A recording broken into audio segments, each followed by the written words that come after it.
subscribe and like. And tell your friends about this video. They don't look up anymore. Teenagers, I mean. When they walk. When they speak. When they sit across from each other at coffee shops, thumbs flicking screens like it's a life source. Even their laughter feels rehearsed now, recorded for someone else's feed. I saw a group of them on Main Street yesterday. Backpack straps hanging off one shoulder, dyed hair, slouching posture. I stood right there, on the corner by the bakery. None of them noticed me. Just kept scrolling, laughing, vanishing into their digital reflection. But 30 years ago, I knew all their names before Thanksgiving. I knew who sat in the back because they were hiding, who doodled in the margins because they were dreaming, who stared out the window because home wasn't kind to them. I didn't teach English. I taught people. Now, no one knows my name. I sit on a bench most mornings, a few blocks from where Westfield High used to be, before they remodeled it, turned it into a tech-forward magnet school with glass walls and students who learn from tablets more than teachers. The bench creaks. So do my knees. Every morning I carry a small brown notebook. Margaret, my wife, God rest her, bought it for me back when bookstores still smelled like paper. She said, "You should write a book one day, George." I never did. But I fill a page each morning. Not with stories. With silence. Today I wrote. They don't look up anymore. But I still see them. I taught for 41 years. I gave students books most of them didn't want to read. But I made them want to listen. That was the trick. I could make Steinbeck feel like gospel and Baldwin feel like prophecy. I could make them argue about Gatsby like it was politics. They wrote me letters. Hundreds over the years. "You changed my life," they wrote. "You made me love reading again. You made me feel seen." I saved them all. And now? I wait for my daughter to call. I stare at the phone like it's a relic. Abigail's voice used to be my favorite sound. Now it's a recording. "Hi, you've reached Abby, leave a message." She hasn't called in 3 months. No birthdays. No holidays. I sent Tyler, my grandson, a first edition To Kill a Mockingbird last year. I never heard back. I'm not bitter. I just notice. That's what teachers do, we notice what others ignore. Yesterday, I walked by the school during dismissal. A teacher I didn't recognize stood outside, waving students toward their buses. I caught his eye and nodded. Nothing. He looked right through me. Like I wasn't even there. Maybe I wasn't. I remember when students used to shout across parking lots, "Hey, Mr. Thomas." Now I'm just George. An old man with a notebook. But something is shifting. Tomorrow, I'm going to the library. Not for books. 4 names. The names of students I once taught. Some of them are out there. Adults now. Professionals. Parents. If they won't come to me, maybe I'll go to them. Before this story ends, I have one more lesson left. I woke up before dawn. My apartment was cold in that quiet way November tends to be, no birds, no wind, just the ticking of the baseboard heater trying to remember how to work. I made my coffee, black and silent, and sat at the kitchen table with a yellow legal pad and a list of names I hadn't spoken aloud in decades. 17 names. Not all of them were success stories, but they were real ones. I remembered their essays, their voices, the way their faces changed when something finally clicked in a sentence. I remembered Emily Parker's trembling voice when she read her poem about her father. I remembered Joshua Rivera, who stayed after class just to ask if books could be dangerous. I remembered Lindsay Moore, angry, brilliant Lindsay, who stormed out of class once shouting, "Books are lies." And came back the next day with a 10-page paper on Fahrenheit 451. I found them all. A few on LinkedIn. A few on faculty pages. One on a podcast website. I didn't stalk. I just looked. They're adults now. With voices. With families. With inboxes they probably never check. So I wrote them letters. Real ones. Pen to paper. My fingers ached by the 6th, but I kept going. Writing made the silence in my apartment feel less sharp. I kept them short. Honest. Dear Emily. You probably don't remember me, but I remember you. You were in my 11th grade English class. You wrote a poem once that made the entire room go quiet. I still think about it. I'm writing to say that I'm hosting a small reading. Just one night. No stage, no press, no pressure. Just stories. It's not an event. It's a goodbye. If you're nearby, I'd be honored if you came. I signed them all the same way. With warmth. Mr. Thomas. Not George. Not Sir. Mr. Thomas. The name I earned. I walked them to the post office in the late afternoon. It was raining, of course, one of those soft, apologetic rains that doesn't soak you but seeps into your bones. The clerk looked at me over the rim of her glasses. 17 letters, she asked. Yes, I said. One more than I thought I'd write. She smiled politely, stamped them, and handed me the receipt like it meant something. Maybe it did. When I got home, I sat in Margaret's old rocking chair and looked at the photo on the wall, me, 35 years old, chalk dust on my sleeves, smiling like I knew how the future would turn out. I didn't. But here's the thing they never tell you about being forgotten: it's not loud. It's not cruel. It's slow. Gentle. Like snow piling up until you realize you can't open the door anymore. So I cracked it open. Just enough for one more gust of life to blow through. Tomorrow, I'm going to the high school. Not for them. For the auditorium. Let's see if anyone still remembers how to listen. The front office smelled different. Bleached. Synthetic. Like a new hospital or a hotel lobby trying too hard. Westfield High used to smell like books and basketball shoes. A mix of sweat, cheap perfume, and late homework. It was alive. Now it felt polished. A secretary with perfect teeth and an expression like frozen butter looked up from her keyboard. Can I help you, sir? Sir. Not, Mr. Thomas. Not, welcome back. Just, sir. I'd like to speak with the principal, I said. Do you have an appointment? No. Just tell him an old teacher is here. She narrowed her eyes but picked up the phone. Her voice was low and clinical. A few minutes later, he came out. Young. Maybe 35. Nice suit. Sharp haircut. Clean sneakers, the kind kids notice. I knew instantly he wasn't one of mine. George Thomas, I said, extending a hand. He blinked. You taught here. For 41 years. He smiled, the kind of smile people use when they're trying to remember a name they were never told. What can I do for you, Mr. Thomas? I'd like to use the auditorium for one night. Next Saturday. Just for a reading. A small event. He paused. Looked at the secretary.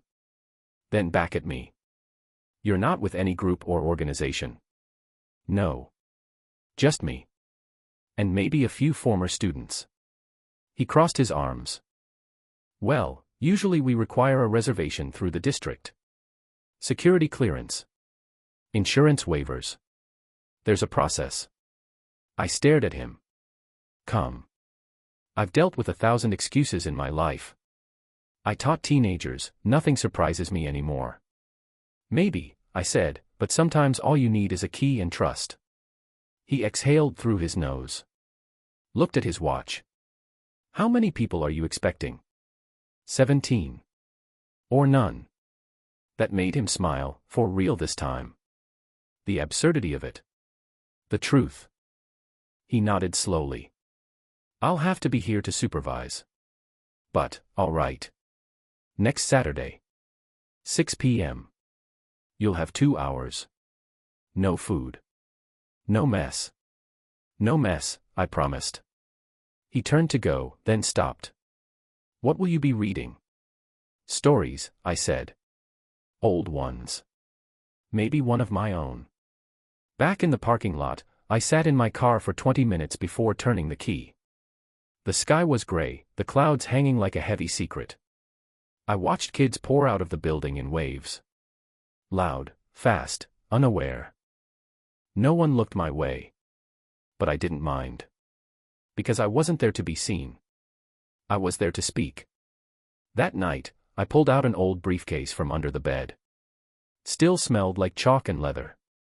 Inside, I found the copy of To Kill a Mockingbird I used for 30 years. Margins full of notes. Whole paragraphs underlined like sermons. I made tea.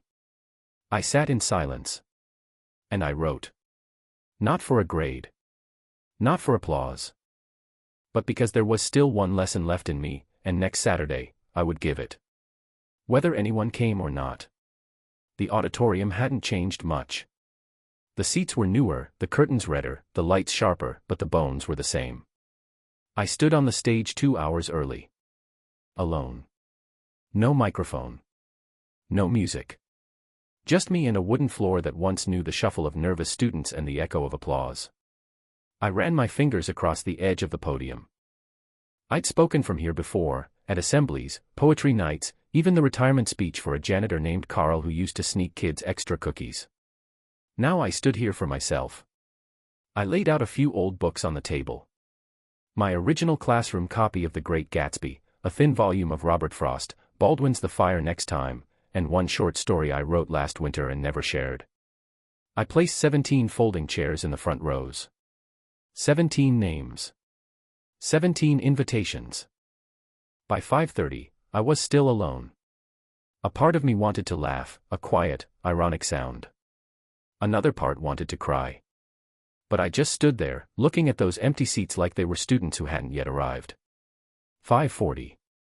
Still no one. I went backstage and looked at myself in the mirror.